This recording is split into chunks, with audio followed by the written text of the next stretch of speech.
Present. Rich Rediker. Here. Lisa Murray here, and we'll stand for the pledge. I pledge allegiance to the flag of the United States of America and to the republic for which it stands, one nation, under God, indivisible, with liberty and justice for all.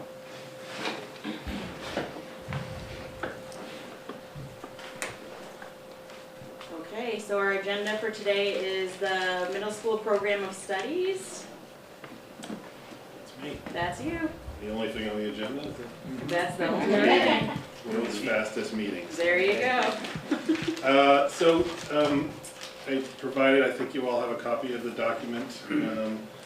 There are a couple changes. There are no real significant changes with the exception of our PE, health, and Fit for Life coursework. I'll get to that in a second.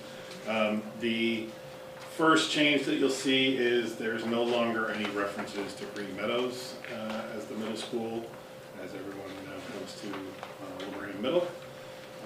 Some of the other, so I've removed both courses that are offered and durations from Green Meadows, but also removed Principal Moberg and her staff references from that same document. The second sort of change that we're making, which is not really curricular in nature, is currently we run on, for all of our core curriculum classes, we run on a full year class. Our related arts classes, however, are either half a year or a semester, or in the case of health and Fit for Life, they are a quarter long. Our intervention, tier 2 intervention math classes and some of our tier 3 reading classes are also done on a quarter by quarter basis. So the shift that we're making to next year, and I'll get into the whys of that, if you look at page 6 of the document, we're moving to trimesters next year. And the change is largely driven by, if you look underneath where we talk about our win blocks, we started that this year. It was our first year doing that. I wish I had listened to Dr. Provost when we started this, but it's really challenging to do this 4 different times. Our data team meets, they go over the kids that are at risk based on the percentile for A reading and A math, where they fall nationally. And also for our social emotional win blocks, we're using SAVERS as the initial mechanism to determine kids that are at risk. So having to do that every 10 weeks, we started to get pretty far behind, just the time that it takes to do that. And I'm not, again, this is where the listening to your superintendent helps. The duration of the intervention is probably not long enough to be as effective as it could be. The elementary schools are still on a trimester schedule. It's a little bit different. The high school will remain at the semester based. So our shift will be to 3 trimesters. Do you have any questions on that? Really, it's, again, for all of our classes with the exception of related arts, it's still a year-long course. So they're still going to get the same. It's just that report card that gets posted into the portal will happen 3 times instead of 4 times. I'll just say, you weren't the first principal to think that 4 cycles would work. I think it speaks to, the enthusiasm people have for MTSS when they first start. They think at least 4 cycles would be better than 3, but it turns out to be a little bit too much. Well, and I think that the data team meetings are so all-encompassing that both trying to schedule them in a timely manner where you're doing the screening, and then from that data you're drilling down with more diagnostics for kids using a different tool, and then you're meeting to go over it, and then you're assigning people, and then I've got to get that and schedule all of them. It becomes a challenge. So a double-edged sword for the purpose of duration. The other big change, and again, this is new this year, so I think, Lisa, correct me if I'm wrong, 2023 were the new health and PE standards. yes, and then officially, then revised Over the again in last year. 2024, Yep. yeah. So the way that we currently run our health PE and Fit for Life courses, like I said, PE is a semester long, health is a quarter long, which again, in a semester course, it's 45 days, and then Fit for Life is 45 days. So in talking to the 3 teachers, this was really driven by them. Currently, not every kid gets PE or health or Fit for Life. Some might get more than one, some might not get any. A kid is in band and has a reading strategy course as a special education service may not get PE. That's a challenge for every kid should. So on page 21 is the new description. So there will no longer be a PE class or a Fit for Life class or a health class. Now they'll get one course called Wellness, and they will get that for 2 of the 3 trimesters, maybe not consecutively, but they'll get 2 trimesters. So they will get, again, 40 days of health, 40 days of PE, and 40 days of Fit for Life, and every kid in the building, with a few notable exceptions for learning needs, will get this course. So it creates a better manner for us to deliver some of the lessons that we know we really need from an SEL lens. We purchased, as part of a grant, Character Strong, which those lessons will be incorporated into this. So as a tier 1, every kid will get a certain amount of lessons for, and it's going to be different by grade. But, so that's kind of the thinking in terms of what we need to do. So really, if you look at it, at an average class size of 25 kids, the way we'll schedule it is, so they're F and G, as an example, 6th grade, there would be 75 kids in F block and 75 kids in G block. And then they would go 20 days to health, 20 days to PE, and 20 days to Fit for Life. And they would stay as a cohort, and then we would schedule them for either 2nd or 3rd trimester so that they would stay together, and they would be able to complete both trimesters and get the same experience across the board for every kid. And what dovetails in the other trimester? Our other related arts classes.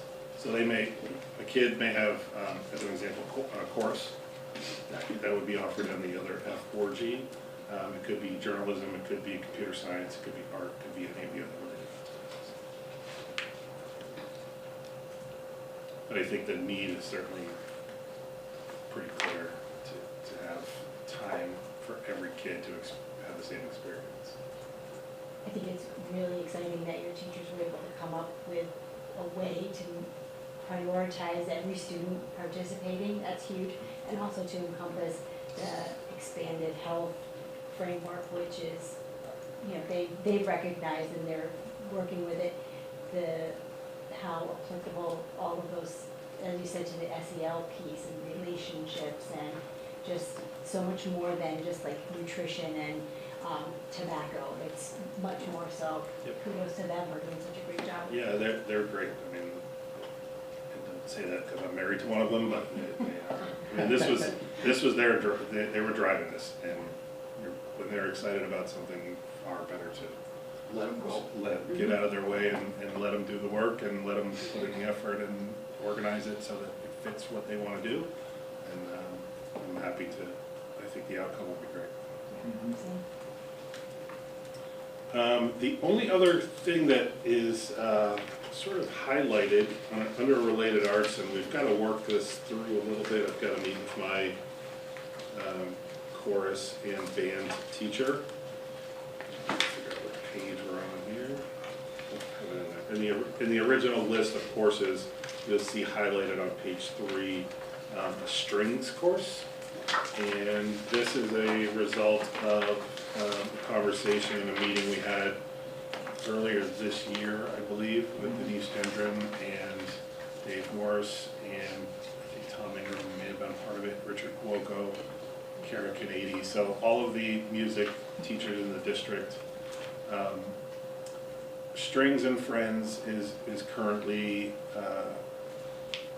as it comes through in the next couple of years, the numbers are huge.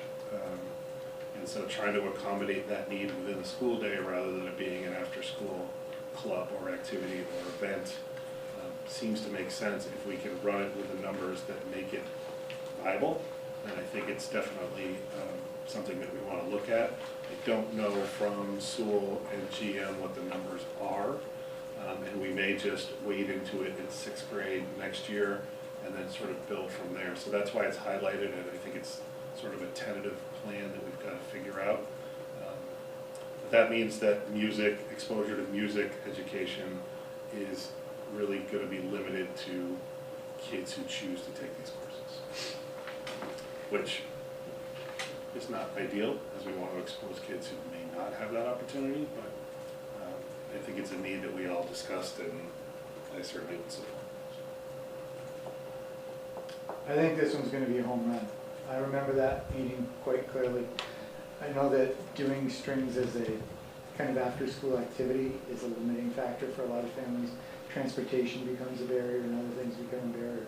And I remember Richard saying very clearly that this is gonna open the pathway to orchestral music at the high school. So not only will it be a great thing for middle school kids now, but it'll be a great thing for them when they're in high school 2 or 3 years later. And I say that the exposure to other music education classes will be limited because we're not adding any staff. We're using our current staff. We plan on using Maggie Wall, who's our new chorus teacher. She has offered to try it. If we had the resources to hire new staff, could that solve this problem of the limit? If we had the resources, we could solve a lot of problems. We could build an addition on the building as well. I don't know if that, I'm with you there I too. don't know if it solves the problem, if I don't have space to put them. But yeah, I mean, I don't know if we had resources to add additional staff. I'm not, to be quite frank, music wouldn't be my first choice. There are other needs that we have that are more pressing. But I think this is an avenue to work within the means that we're given and create an avenue for kids to, especially when they're passionate about something and they love something, they're more engaged in the whole school community. Yeah. So I think that's sort of the goal. I mean, these are the only courses in the building where kids get to choose something that they enjoy. I shouldn't say that. Maybe kids love math and reading as well. They're going to be forced to take those classes anyway, but this is an option that they have, and I love the fact that we can try and accommodate it. Any questions? Again, last year we made some bigger changes. The schedules will stay the same, so that our 8th grade schedule will currently be the same where there's a drop block. So in order to accommodate the 5 different academics, there's math, science, social studies, ELA, and Spanish. In order to keep our classes long enough to really be effective, they teach 4 a day and 1 class drops, and then it rotates through. We made the change last year to remove the 5th class from 6th and 7th grade, so they do not drop a block. They have the 4 core academics as 58-minute classes. And so the difference between last year, which I think they saw the kids, I want to say 130 days, this year they'll see them 180. Shift. Are they in the same room all the time? They have 2 minutes to go from place to place. Well, the way that it's designed is that, so the top, well, again, space being what it is, the top floor for 6th grade, all the 6th grade classes are there. So it's a matter of walking across the hall. I think if you were to give them 5 minutes, it would take them 5 minutes. If you give them a minute, it would take them a minute. And our teachers are great about, sort of herding cats in the middle of it. And they're, with the exception of, again, 8th grade is on a different schedule. When they go to related arts, those are shorter classes, so their schedules vary, so they're not, with a couple of exceptions throughout the school day, they're not all in the hallway at once. That becomes problematic. And kids don't touch lockers anymore. They just carry their life out the back. They're so excited about it when they come from 5th grade into 6th grade, and they want to know about lockers, and I send them videos and everything else, and they just don't. And really, the lockers don't fit their backpacks, which are 75-pound, workout machines. And most of their textbooks, right, are on their Chromebook, so they're not carrying a lot of that stuff. So. Any questions?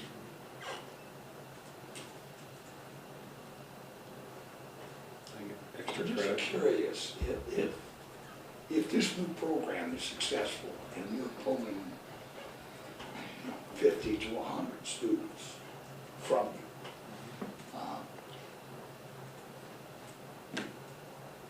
are you looking at what you would do in that space and prioritizing that? Is the staff? Yeah, so those are two different, if you took, they took, we moved 40 kids here, right, for the first year roughly. That wouldn't necessarily free up any space. It would make class sizes a little bit smaller. If you took 100, I would then be putting a team of 8th grade teachers up here to teach that 100 kids, which would free up automatically 5 classrooms, which would allow me to have a library again, which would allow me to reconfigure where those classes are located, put people who, some of our classrooms are old conference rooms, some of our, we've been there, some of the classes are, our IT's got to walk either through a Spanish class or a health class to get to his office. We have one conference room for the entire building. I remember the tour. Yeah, so there are a lot of things we can do to reconfigure where kids are located so that, they're not having to walk down the hall to the other side of the building, or they could be more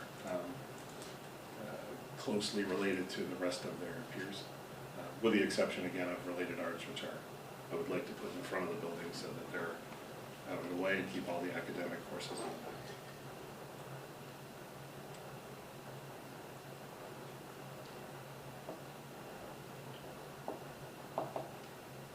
Any other questions? All right, thank you for all of Thank the you for your work that you time. did for Appreciate it. this. Yeah.